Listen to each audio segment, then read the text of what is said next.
Hello दोस्तों, आप सभी का स्वागत है मेरे यूट्यूब चैनल में। तो दोस्तों, आज हम पढ़ेंगे वाक्य के भेद। वाक्य के कितने भेद होते हैं। हिंदी के संपूर्ण वाक्य को 3 वर्गों में बांटा गया है, यानी 3 भाग में बांटा गया है। नंबर 1 है अर्थ के आधार पर वाक्य, दूसरा नंबर है रचना के आधार पर वाक्य, तीसरा नंबर है प्रयोग के आधार पर वाक्य।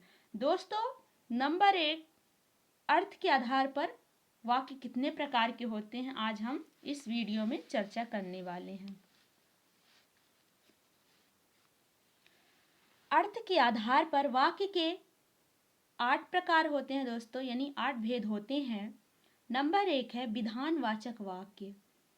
दोस्तों, विधानवाचक वाक्य जो साधारण वाक्य होते हैं, जैसे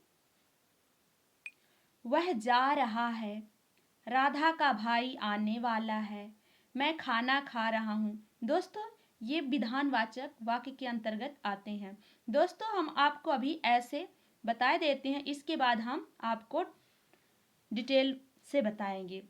दूसरा नंबर है दोस्तों निषेधवाचक वाक्य।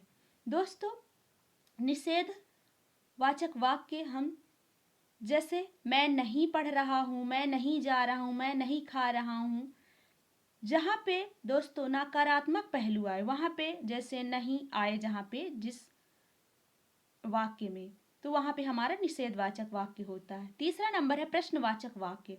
दोस्तों, जब हम किसी से कुछ जानने की इच्छा रखते हैं, जैसे तुम कहाँ जा रहे हो, तुम क्या कर रहे हो, तुम्हारा क्या नाम है, ये दोस्तों ये प्रश्नवाचक वाक्य के अंतर्गत आते हैं।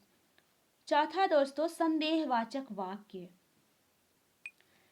जिन वाक्य से हमें संदेह या शंका होता है दोस्तों, हम उन्हें संदेहवाचक वाक्य कहते हैं। जैसे वह शायद कल मेरे घर आए, संभवतः कल बरसात हो, ये संदेहवाचक वाक्य है दोस्तों। फिर आज्ञावाचक वाक्य।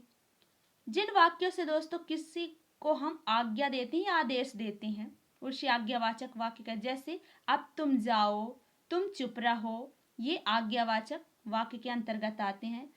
छठवां नंबर है इच्छावाचक वाक्य। तो इच्छावाचक वाक्य दोस्तों, जैसे ईश्वर तुम्हें सुख व समृद्धि दे, आपकी यात्रा शुभ हो, ये इच्छावाचक वाक्य के अंतर्गत आएंगे। 7वां नंबर है संकेतवाचक वाक्य।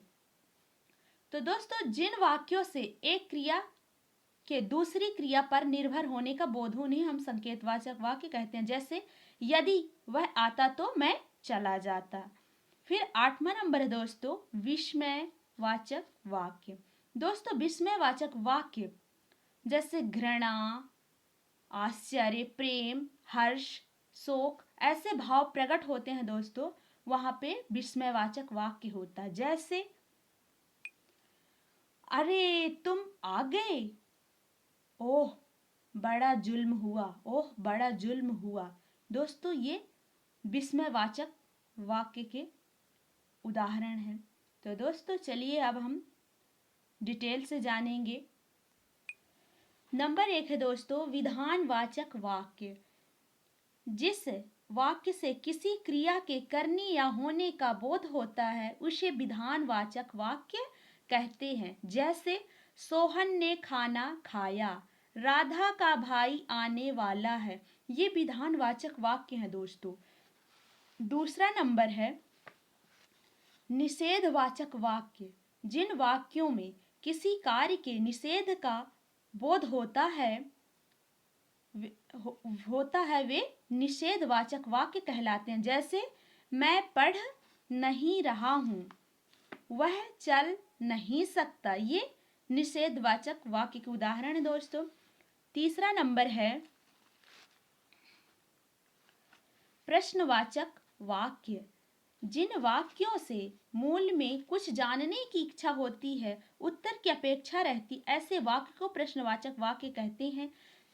जैसे तुम्हारा क्या नाम है, तुम क्या कर रहे हो, ये प्रश्नवाचक के उदाहरण हैं। चौथा नंबर है संदेहवाचक वाक्य। जिन वाक्यों से संदेह या शंका का भाव प्रकट होता है, उन्हें संदेहवाचक वाक्य कहते हैं। जैसे वह शायद कल मेरे घर आए, संभवतः कल बरसात हो या संभवतः बरसात हो। ये संदेहवाचक वाक्य हैं दोस्तों। इसमें यहाँ पे संदेह हो रहा है। फिर 5वां नंबर है आज्ञावाचक वाक्य। जिन वाक्यों से आज्ञा या आदेश का बोध होता है वे आज्ञावाचक वाक्य कहलाते हैं। जैसे अब तुम जाओ, आप चुप रहिए, ये आज्ञावाचक वाक्य के उदाहरण है। 6वां नंबर इच्छावाचक वाक्य। इस प्रकार के वाक्य में इच्छा, शुभ भावना या आशीर्वाद का भाव लक्षित होता है, अर्थात वक्ता अपने लिए या दूसरों के लिए किसी न किसी इच्छा के भाव को प्रकट करता है। जैसे ईश्वर तुम्हें सुख व समृद्धि दे, आपकी यात्रा शुभ हो। 7वां नंबर है दोस्तों संकेतवाचक वाक्य। जिन वाक्यों से एक क्रिया के दूसरी क्रिया पर निर्भर होने का बोध हो उन्हें संकेतवाचक वाक्य कहते हैं। जैसे यदि वह आता तो मैं चला जाता, अगर तुम परिश्रम करोगे तो पास हो जाओगे, ये संकेतवाचक वाक्य है दोस्तों। फिर 8वां नंबर है विस्मयवाचक वाक्य। इन वाक्यों में विस्मय, आश्चर्य, घृणा, प्रेम, हर्ष, शोक आदि भाव प्रकट होते हैं, उन्हें विस्मयवाचक वाक्य कहते हैं। जैसे अरे तुम कब आए, ओह बड़ा जुल्म हुआ।